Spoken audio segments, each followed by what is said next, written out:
Hello everyone, this is Renu Rai. Welcomes you all in this question answer session for class 7. Subject is biology and chapter is respiration in organisms. So let us start with this short question and answer. Question number 1. What do you mean by respiration? So, respiration is the biochemical process in which food is break down in the presence of oxygen to release carbon dioxide, energy and water. So, what do we mean by biochemical process, right? So, bio it means life. That means something is happening, something is occurring inside the living organisms. And what is chemical? What do we mean by chemical here? So, some sort of chemical reaction is taking place inside the living organism, and that is why it is known as biochemical process. Correct? So, let's have a look the other question. The question number 2 is, what is the need for respiration in living organisms? So the answer is, respiration is essential for life because it provides energy for carrying out all the processes, life processes, which are necessary to keep the organisms alive. Breathing is important to organisms because cells requires oxygen to move, reproduce and function. So basically, that respiration provides you some sort of energy that helps in performing all the metabolic processes which is important for living existence. So that is why we respire. Correct? Now let's have a look the other question. The other question is, how does respiration process takes place in leaves? As we know that leaves having a tiny pores which is called stomata, and that stomata helps in respiration. They also helps in photosynthesis process. It means the stomata helps in exchanging of gases, whether it is a respiration process or a photosynthesis process. Correct? So respiration in leaves takes place through stomata that is present as a tiny pores in the leaves of a plant.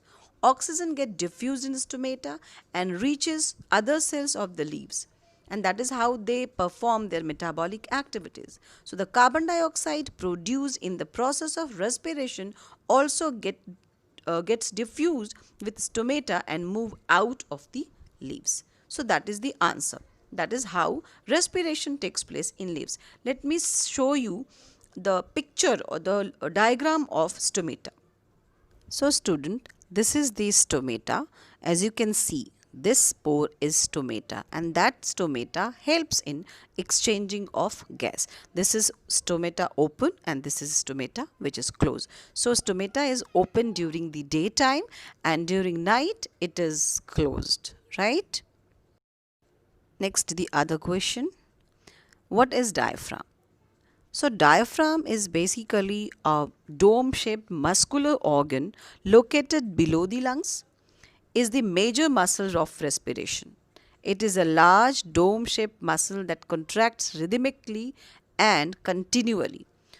Upon inhalation, the diaphragm contracts and flattens and the chest cavity enlarges. So this is the major muscle of respiration that helps in breathing. Basically, this diaphragm helps in breathing. During inhalation or exhalation, the movement of diaphragm that helps to taking in air and taking out the air. Okay. So let me show you the diagram or picture of a diaphragm. As you can see, this part is diaphragm. This is a dome shaped muscular organ just below the chest cavity, right? So that movement of muscular organ helps in breathing. Now let's move to the next question.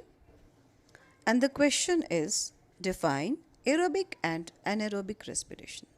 Students, earlier I told you what do we mean by aerobic and anaerobic. Simply, aero it means air. That means the respiration is going to take place with the help of oxygen. And anaerobic, and here means no, aero means air. That means the respiration is going to take place without oxygen. So here on your screen you can write the definition of this two of this respiration like this. Like aerobic respiration, the process of aerobic respiration completely breaks down the glucose. So, what is glucose? It is a food in the presence of oxygen into carbon dioxide, water, and energy. And in this respiration, huge amount of energy is released, which is important for our various metabolic activities.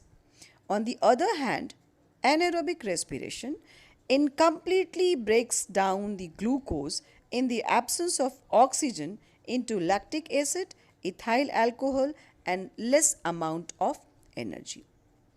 Correct? So let's move to the next question.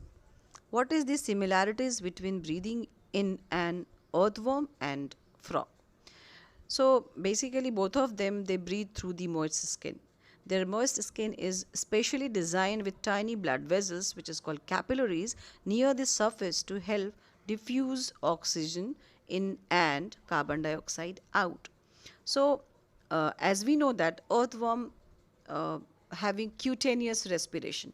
When the respiration is taken place with the skin, it is known as cutaneous respiration. So earthworm having, they do not have advanced or they do not have lungs like human beings. So they have moist skin and through the moist skin they breathe. But in case of frog, we know that frog is an amphibian which live on the land as well as in water.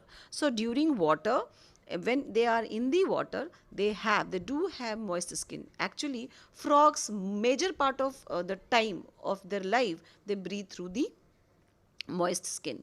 So frog have both the lungs as well as the moist skin. So whenever they are on the land, they breathe through the lungs, and when they are in water, they breathe through the moist skin. So we know that major part of their life they spend their life in water, correct, or the moist places. So this is how the similarities between earthworm and frog regarding respiration.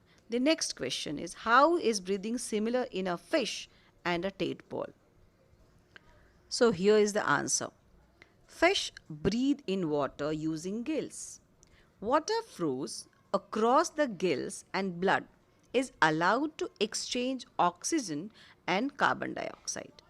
Tadpole breathe the same way as fish during the stage of life before maturing into frogs that use their lungs to breathe. So let me explain this. As we all know that fishes having gills, they do have the aquatic animals. Most of the aquatic animals, they do have gills apart from whale and dolphin, because they are mammals, so they do have lungs. But most of the aquatic animals, they have they have gills.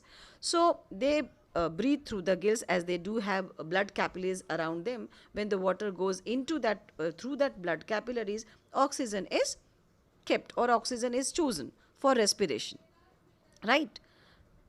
And in case of tadpole, so tadpole is the early stage of frog, and they also are living in water throughout that stage, and they have fins or they have tails, they do have gills.